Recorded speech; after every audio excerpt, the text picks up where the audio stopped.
नमस्कार दर्शक मित्रों, मैं हूं दिया खटवानी और स्वागत है आपका के न्यूज में। चलिए गौर करते हैं आज के मुख्य समाचारों से पहले कुछ हेडलाइंस पर। देश में बीते 24 घंटे में कोरोना के 46,498 नए मरीजों की पहचान हुई है। पीएम नरेंद्र मोदी ने रविवार को रेडियो पर मन की बात प्रोग्राम के जरिए देश को संबोधित किया। यूपी के गाजियाबाद से बड़ी खबर आ रही है। यहां रविवार देर रात कुछ बदमाशों ने एक कपड़ा व्यापारी के घर में घुसकर अंधाधुंध फायरिंग कर दी है। दिल्ली के एम्स अस्पताल में सोमवार को इमरजेंसी वार्ड के पास ग्राउंड फ्लोर से स्टोर रूम में आग लग गई है। कश्मीर में पुलवामा जिले में आतंकवादियों ने जम्मू कश्मीर पुलिस के एक स्पेशल पुलिस ऑफिसर को और उनकी पत्नी की गोली मारकर हत्या कर दी।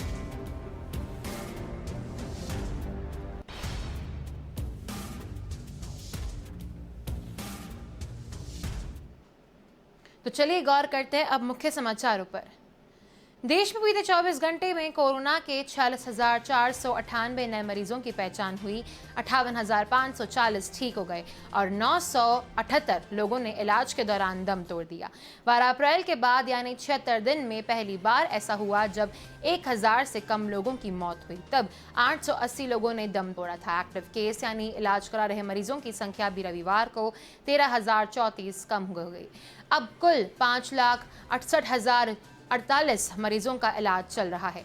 देश के 10 मरीजों में राज्यों में पूर्ण लॉकडाउन जैसी पाबंदियां हैं। इनमें पश्चिम बंगाल, हिमाचल प्रदेश, झारखंड, छत्तीसगढ़, ओडिशा, कर्नाटक, तमिलनाडु, मिजोरम, गोवा और पुडुचेरी शामिल है। यहां पिछले लॉकडाउन जैसे ही कड़े प्रतिबंध लगाए गए हैं। देश के 21 राज्यों और केंद्र शासित प्रदेशों में आंशिक लॉकडाउन है गया है। यहाँ पाबंदियां के साथ छूट भी है। इनमें केरल, बिहार, दिल्ली, महाराष्ट्र, राजस्थान, उत्तर प्रदेश, मध्य प्रदेश, हरियाणा, पंजाब, जम्मू कश्मीर, लद्दाख, उत्तराखंड, अरुणाचल प्रदेश, सिक्किम, मेघालय, नागालैंड, असम, मणिपुर, त्रिपुरा, आंध्र प्रदेश और गुजरात शामिल है। इस बीच तेलंगाना सरकार ने राज्य में 20 जून से लॉकडाउन को पूरी तरह से हटा दिया है। देश में महामारी के बीच पाबंदियों को पूरी तरह हटाने वाला यह पहला राज्य बन गया है। यहां 1 जुलाई से स्कूल भी खोले दिए जाएंगे।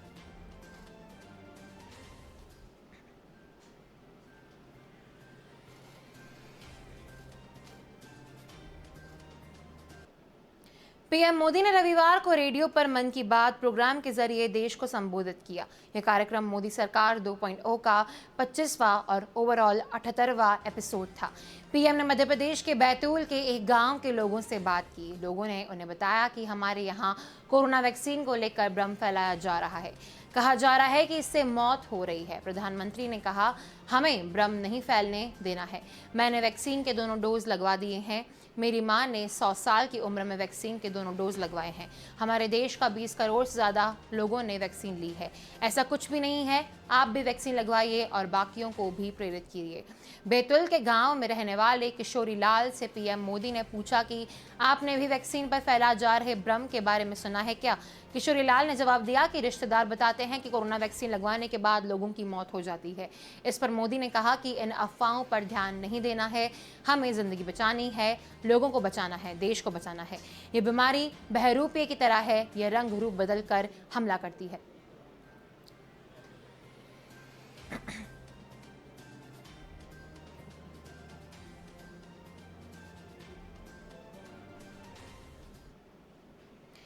उत्तर प्रदेश के गाजियाबाद से बड़ी खबर आ रही है। यहां रविवार देर रात कुछ बदमाशों ने एक कपड़ा व्यापारी के घर में घुसकर अंधाधुंध फायरिंग कर दी है।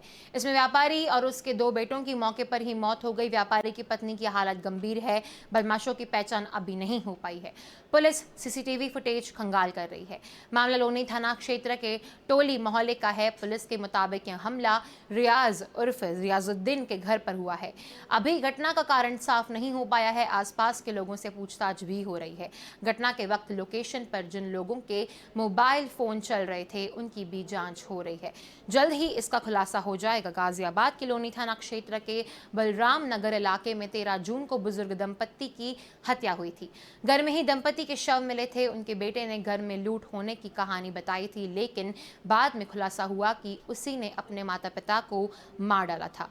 पुलिस ने दंपत्ति के बेटे रवि को गिरफ्तार कर लिया था।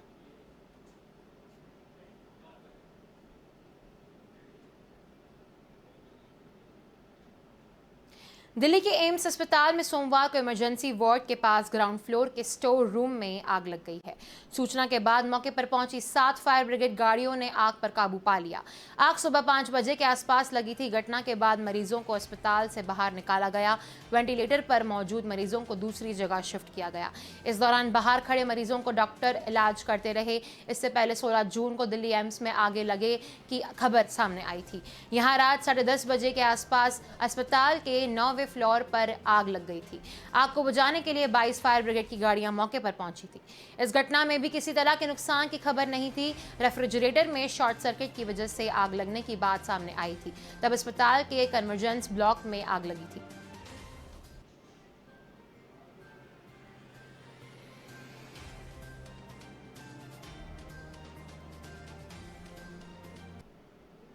कश्मीर में पुलवामा जिले में आतंकवादियों ने जम्मू कश्मीर पुलिस के एक स्पेशल पुलिस ऑफिसर और उनकी पत्नी की गोली मारकर हत्या कर दी। अवंतीपोरा है हरपिगाम गांव के एसपीओ फयाज अहमद के घर में घुसकर आतंकियों ने अंधाधुंध फायरिंग की। इस हमले में 41 साल के अहमद, उनकी पत्नी और उनकी बेटी गंभीर रूप से घायल हो गए हैं। बाद में अहमद और उनकी पत्नी ने दम तोड़ दिया। कश्मीर जोन पुलिस के मुताबिक इलाके की घेराबंदी कर ली गई है। आतंकवादियों ने तलाश जारी है। रविवार रात करीब 11 बजे कुछ आशंकाबाद लोग फयाज अहमद के घर में जबरदस्ती घुस आए। उन्होंने फयाज और उनके परिवार पर फायरिंग कर दी थी। इसमें फयाज की मौके पर ही मौत हो गई। उनकी पत्नी राजा बेगम ने अनंतनाग के अस्पताल में दम तोड़ा है। उनकी बेटी राफिया को अस्पताल में भर्ती कराया गया है। गवर्नमेंट मेडिकल कॉलेज के medical superintendent doctor Iqbal Sophie ने लोकल मीडिया से बातचीत में कहा है कि राफिया की हालत गंभीर बनी हुई है। श्रीनगर में आतंकवादियों ने पिछले हफ्ते मंगलवार को सीआईडी इंस्पेक्टर की गोली मारकर हत्या कर दी थी। यह घटना नौगाम इलाके में हुई। नौगाम थाना क्षेत्र के कानीपोरा में आतंकवादियों ने इंस्पेक्टर परवेज अहमद डार के उनके घर के पास 3 गोलियां मारकर हत्या कर दी।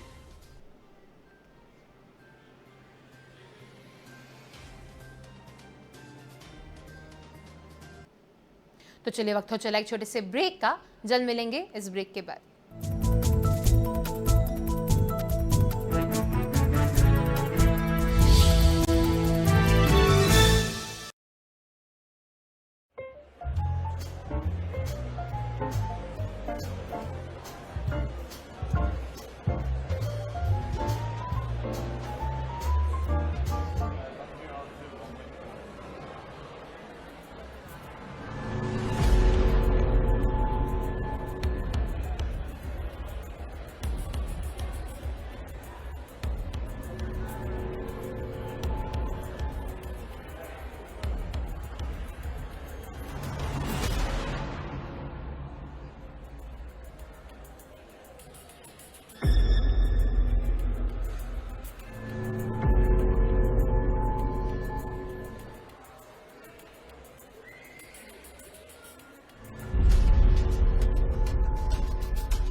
जब भी घर से बाहर जाएं, याद रखें कि कोविड अनुरूप व्यवहारों का पालन पूरी तरह करना है और अच्छी तरह करना है।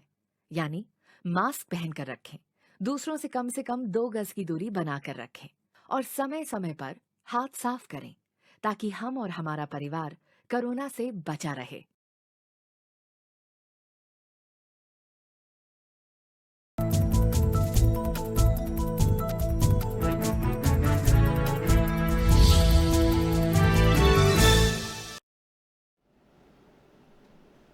Welcome back. चलिए गौर करते हैं आगे के समाचारों पर। इस साल भारत में टिड्डियों का आक्रमण नहीं होगा। ईरान पाकिस्तान के रास्ते आकर हमारी फसलों को चट करने वाली टिड्डियां इस साल बड़े पैमाने पर पनप नहीं सकती है। यह सब भारत पाकिस्तान की साझा कोशिशों से संभव हो पाया है। टिड्डियों के हमले में नजर रखने वाली संयुक्त राष्ट्र की खाद्य एवं कृषि संस्थान के वरिष्ठ लोकलिस्ट फॉरेस्टिंग ऑफिसर कीथ क्रेसमान ने भी इसकी तारीफ की है। उन्होंने कहा है कि पिछले साल भारत और पाकिस्तान ने 50 करोड़ से अधिक टिड्डियों का आक्रमण झेला था, लेकिन इस बार दोनों देशों ने मिलकर टिड्डियों के आतंकों को नाकाम कर दिया है। कीथ क्रेसमान ने कहा, ये बात कम ही लोग जानते हैं कि भारत और पाकिस्तान के सरकारी लोकलिस्ट मॉनिटरिंग संस्थाओं ने मिलकर इतना बढ़िया काम किया है कि आज किसानों को चिंता करने की जरूरत ही नहीं है। वे अच्छे फसल की उम्मीद कर सकते हैं क्योंकि फसलों को टिड्डियों से कोई खतरा नहीं है। भारत और पाकिस्तान में टिड्डियों पर नजर रखने के लिए लोकस्ट वार्निंग ऑर्गेनाइजेशन है। भारत में ये कृषि मंत्रालय के तहत आती है। आजादी से पहले ये दोनों एक ही थीं। विभाजन के बाद भी दोनों इस तरह काम करती आई है जैसे ही एक ही हो।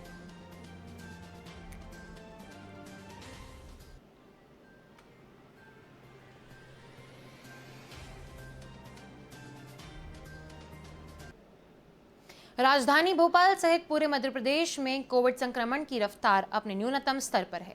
सरकारी और निजी अस्पतालों में कोरोना के मरीज नहीं है, लेकिन स्वास्थ्य संचालनालय की आईडीपीएस शाखा प्रदेश में राजधानी रोजाना औसतन 25 मरीजों की मौत बता रही है, जो नए मरीजों की तुलना में करीब 26% है।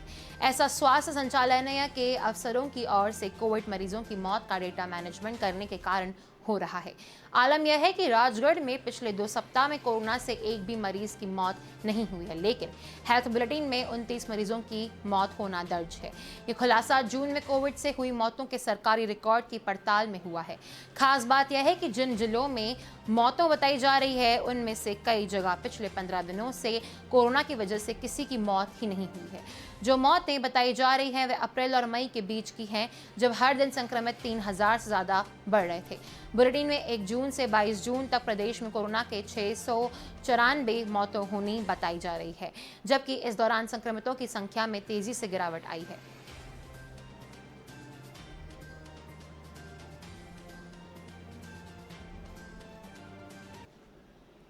देश में कोरोना वैक्सीनेशन की तेज रफ्तार रविवार को थम गई। 21 जून के बाद से हर दिन एवरेज 66 लाख लोगों को वैक्सीन लगाई जा रही है। cowen.gov.in के मुताबिक रविवार रात 11:30 बजे तक पूरे देश में 17.5 लाख डोज ही लगे, यानी पिछले 6 दिन का एवरेज देखा जाए तो सिर्फ 25% ही वैक्सीनेशन हुआ। इससे पहले 21 जून को 90.66 लाख, 22 जून को 54.22 लाख, 23 जून को 64.83 लाख, 24 जून को 60.73 लाख, 25 जून को 61.20 लाख और 26 जून को 64.90 लाख टीके लगाए गए थे। रविवार को राजस्थान में सबसे ज्यादा 2.51 लाख लोगों को टीका लगाया गया। इसके बाद गुजरात में 2.25 लाख डोज लगे। इनके अलावा कोई राज्य 2 लाख का आंकड़ा पार नहीं कर पाया। वैक्सीनेशन का नया रिकॉर्ड बना रहे मध्य प्रदेश और यूपी में रविवार को सिर्फ 12 और 10 हजार डोज लगाए गए। देश में सिर्फ महाराष्ट्र और यूपी में 3 करोड़ से ज्यादा डोज लगाए गए हैं। महाराष्ट्र में यह संख्या 3.11 लाख करोड़ और यूपी में 3.4 करोड़ है। 4 राज्य गुजरात, राजस्थान, कर्नाटक और पश्चिम बंगाल में 2-2 करोड़ से ज्यादा टीके लगाए जा चुके हैं। दिल्ली को वैक्सीनेशन की रफ्तार बनाए रखने के लिए जुलाई में 45 लाख डोज की जरूरत है।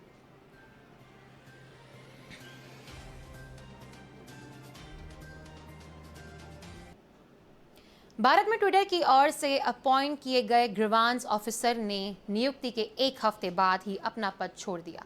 ग्रीवांस ऑफिसर की नए आईटी नियमों के तहत नियुक्ति की गई थी। उसका काम यूजर की शिकायतें सुनना था। सूत्रों के मुताबिक धर्मेंद्र चतुर को हाल ही में ट्विटर ने भारत में अंतरिम ग्रीवांस ऑफिसर नियुक्त किया था। उन्होंने अपने पद से इस्तीफा दे दिया है। सोशल मीडिया कंपनी की वेबसाइट पर अब उनका नाम नहीं दिख रहा है। ऐसा किया जाना आईटी रूल्स 2021 के तहत जरूरी है। हालांकि ट्विटर ने इस पर कोई कमेंट करने से इनकार कर दिया है। यह मामला ऐसे समय में सामने आया है जब माइक्रो ब्लॉगिंग प्लेटफॉर्म की नई सोशल मीडिया नियमों को लेकर भारत सरकार के साथ तनातनी चल रही है। सरकार ने नियमों को न मानने और देश के नए आईटी नियमों का पालन करने में नाकामी के लिए ट्विटर को फटकार लगाई है। 25 मई से लागू हुए नए नियमों के मुताबिक सोशल मीडिया कंपनियों को अपने यूजर्स या पीड़ितों की शिकायतें दूर करने के लिए मैकेनिज्म बनाना जरूरी है। इस तहत 50 लाख से ज्यादा यूजर बेस वाली सभी सोशल मीडिया कंपनियां ऐसी शिकायतें से निपट रही है लिए शिकायत अधिकारी नियुक्त करेंगी।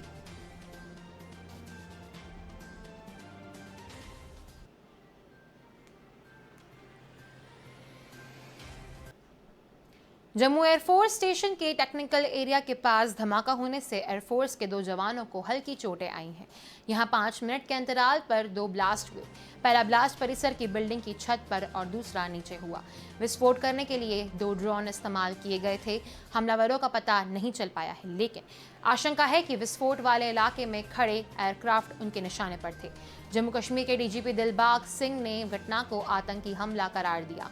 उन्होंने कहा कि पुलिस और आईएफ के साथ अन्य एजेंसियां भी मामले की जांच कर रही हैं। ऐसा पहली बार है जब किसी आतंकी हमले में ड्रोन का इस्तेमाल किया गया है।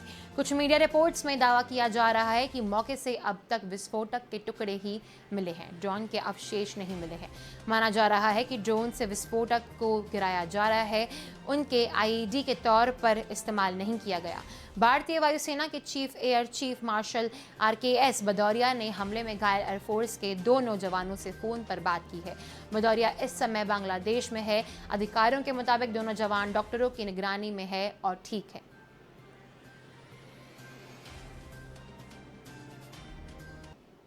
तो चलिए वक्त हो चला एक छोटे से ब्रेक का। जल्द मिलेंगे इस ब्रेक के बाद।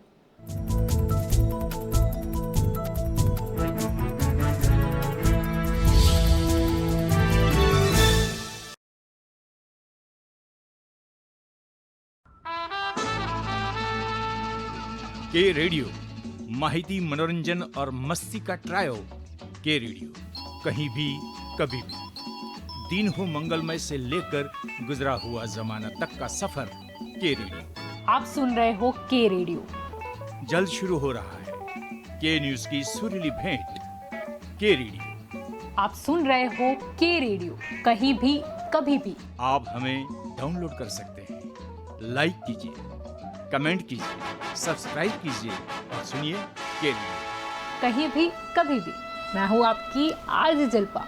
रे रे रे रे मारी सवार, ये गाना सुना ही होगा आपने। चलो सुबह हो गई, मस्ती की कश्ती, दिन का सफर सुहाना, एक शहर एक नजर, जनवाणी, सुनहरी दोपहरी, ये शाम मस्तानी, ढल गया दिन, नगमों की बारात, गुजरा हुआ जमाना, फिर वही रात है, मनोरंजन, माहिती और मस्ती के साथ। आप सुन रहे हो के रेडियो, कहीं भी कभी भी।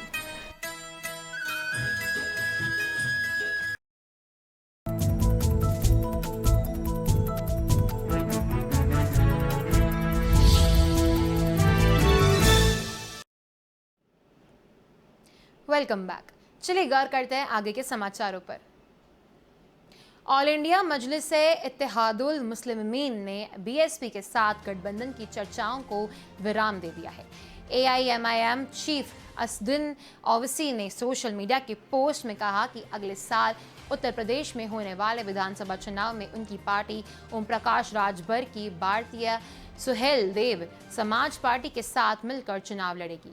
उन्होंने ये भी बताया कि चुनाव में AIMIM के 100 कैंडिडेट्स उतारे जाएंगे। उनकी सूची भी तैयार होने लगी है। ओवैसी ने लिखा, पार्टी ने उम्मीदवारों को चुनने की प्रक्रिया शुरू कर दी है और हमने उम्मीदवार आवेदन पत्र भी जारी कर दिया है। हम ओम प्रकाश राजभर साहब की भागीदारी संकल्प मोर्चा के साथ हैं। हमारी और किसी पार्टी से चुनाव या गठबंधन के सिलसिले में कोई बात नहीं हुई है। बहुजन समाज पार्टी सुप्रीमो मायावती ने रविवार की सुबह ही उत्तर प्रदेश और उत्तराखंड में अकेले चुनाव लड़ने का ऐलान किया था। हालांकि पंजाब में गठबंधन की गुंजाइश बरकरार रहेगी।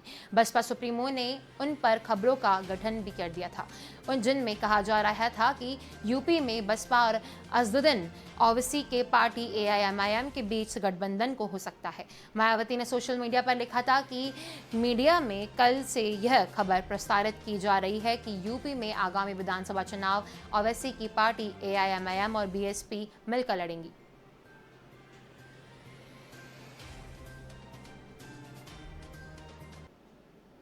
लद्दाख के लेह में सोमवार सुबह भूकंप के झटके महसूस किए गए। नेशनल सेंटर फॉर सिस्मोलॉजी के अनुसार रिक्टर पैमाने पर इसकी तीव्रता 4.6 थी।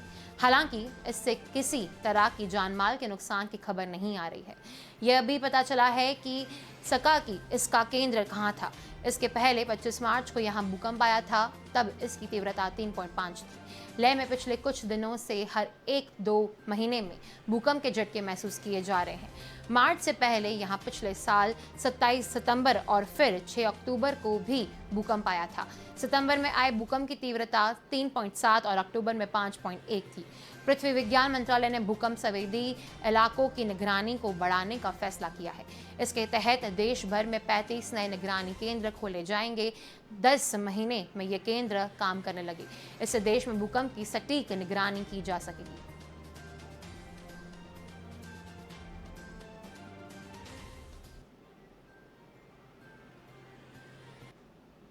राज्य सरकार की नई गाइडलाइन की पालना में सोमवार तड़के 5 बजे सूफी संत हजरत ख्वाजा मोइनुद्दीन हसन चिश्ती की दरगाह आम जायरीन के लिए खोल दी गई। अकीदतमंदों ने यहां परिसर में दुआ मांगी और बिना चादर और फूल के जियारत की। यहां कोरोना गाइडलाइन के अनुरूप व्यवस्थाएं की गई है। सुबह से ही जायरीनों की दरगाह में आवक शुरू हो गई है। कोरोना काल के दौरान 15 अप्रैल से दरगाह में जायरीन का प्रवेश निषेध था।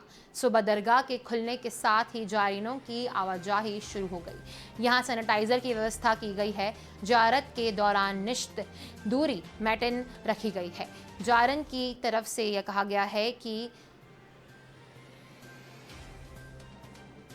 परिसर में हाइपोक्लोराइन का छिड़काव करवा दिया गया है और गोले भी बनाए गए। दरगाह नाजिम अशफाक हुसैन ने बताया कि राज्य सरकार की गाइडलाइन की पालना करते हुए दरगाह शरीफ को खोल दिया है।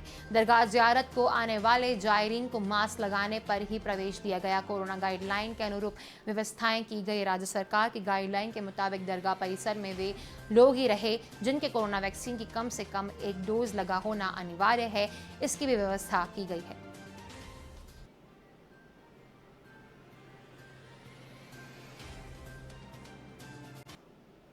एमपी में सरकारी महकमे में खाली पदों में भरने के लिए बैकलॉग क्लियर करने का चलन है।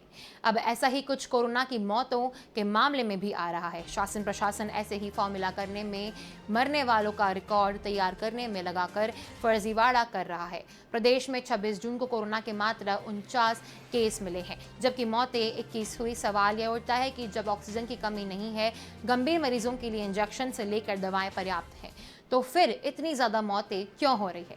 सूत्रों ने इसकी पड़ताल की तो पता चला कि अप्रैल मई में हुई मौतों को जून में एडजस्ट किया गया था।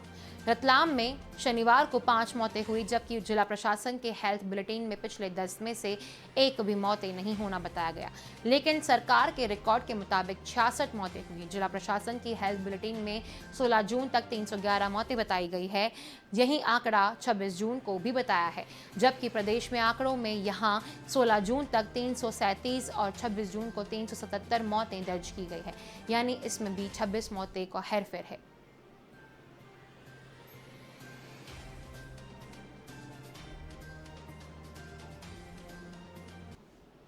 एमपी में भाजपा के 2 सीनियर नेता एक बार फिर आमने सामने आ गए हैं। भाजपा के सीनियर नेता एवं पूर्व महिला बाल विकास मंत्री रंजना बघेल और धार से सांसद छत्तर सिंह दरबार के समर्थक आपस में भिड़ गए हैं। मामला 25 जून को मिसाबंदियों के सम्मान कार्यक्रम के समय का है। 2 दिन बाद इसका वीडियो सोशल मीडिया पर वायरल हुआ। इसमें सांसद के समर्थक नारायण सोनी और रंजना बघेल के बीच तू मैं होती दिखाई दे रही है। हुआ ये कि धार के मानवर में मीसाबंदी छगन लाल सिसोदिया का सामना कर रहे के लिए सांसद में पहले भी हो चुकी है। दोनों के बीच जुबानी भिड़ंत।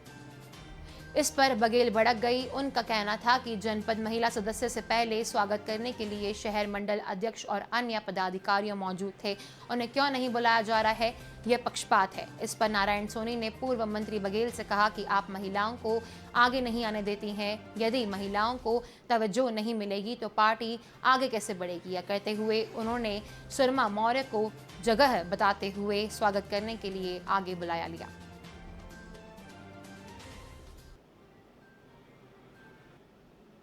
तो अभी के मुख्य समाचारों में बस इतना ही। अधिक जानकारी के लिए देखते रहिए के न्यूज़। नमस्कार।